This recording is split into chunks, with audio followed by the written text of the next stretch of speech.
Welcome to Church History Tuesday, short stories from church history to inspire us today. We've been talking about the Reformation, particularly in Martin Luther, and now we're going to switch countries into another part of the Reformation when we go to Switzerland, where the Reformation started with the simple act of eating a smoked sausage. Here we're going to dive into the story of Ulrich Zwingli.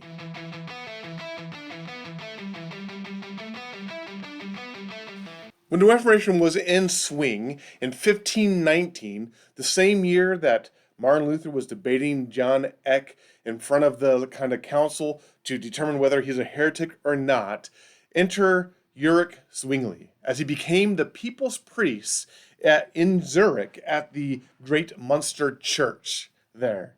Now, Zwingli had been greatly influenced by the scholar Erasmus, the same as scholar that influenced Luther. The scholar Erasmus had compiled and collected and translated a new Greek New Testament.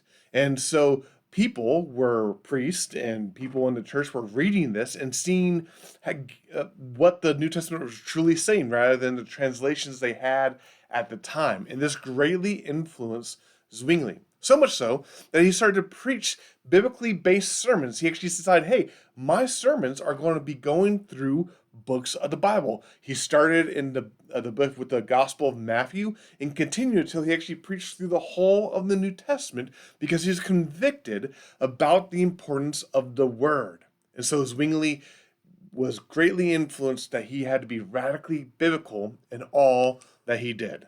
This radical biblicalness, you might say, of Zwingli resulted in the fact that he said, hey, I'm actually going to reject everything in church practice except for what is prescribed to in the Bible. We might call this position nowadays as the idea of the regulative principle, that how we worship should be regulated by the Bible, that everything the Bible prescribes, we do. Anything the Bible does not prescribe, we don't do in worship. But Zwingli brought this to the church. And if you imagine, a lot of the Catholic practices of the time really did not conform with the Bible. And so Zwingli brought the Bible to them. And so he radically changed the church's practices in Switzerland, particularly in Zurich there. He got away with like a lot of the candles and the statues in the pictures, and he was reforming the church so that actually the celebration of Mass looked radically different as he focused on the Bible. And so in 1522, during Lent, Zwingli did something very controversial. He actually cut up and distributed, along with several participants, smoked sausage. Now we might think, what's so radical about eating some smoked sausage? I like to smoke various meats in my smoker, and sausage is a great meat to smoke. What is so radical here?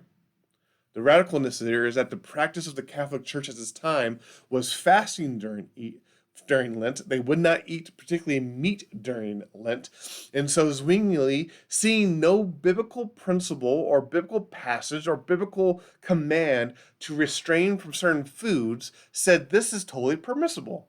Let us eat our normal fare even during Lent. And so he did this, and it caused a controversy and kind of was known as the sausage affair, and a lot of people point to this as the start of the Reformation in Switzerland. Zwingli is one of those prominent figures in the Reformation, probably less prominent than Luther or Calvin, but he is still prominent because he gave this movement life in Switzerland. And you should really look at his life and how it ended. It's really kind of tragic, but at the same time, it gives us a picture into the Reformation during this period of time. But what can we learn from Zwingli? And I would just offer this, that he had this principle of being radically biblical in his approach to worship. And I think that should apply to all of us nowadays. That we really need to be kind of devoted to this idea, this principle, that we worship God how he wants us to worship him. And he tells us how he wants us to worship him. We open the Bible and we see how he has commanded us to worship him. And that in our practices and our devotion to God, we should be radically biblical, that we use the Bible as a guide. We use the Bible as that compass to direct us in how we do our life, do our worship, pursue our mighty God. And so let's be radically biblical. Let's take a page from Zwingli's book and be radically biblical as we pursue our amazing God.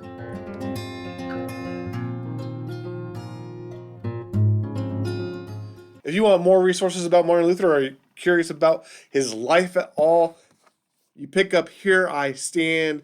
This is the biography that is probably the most well-known biography about Martin Luther. There's other biographies you can pick up. John Piper's 12 Servants of Sovereign Joy has a chapter in there about Martin Luther, analyzing about how he was a man of the word. Those are great resources. There are many others, but dig in and know who he is.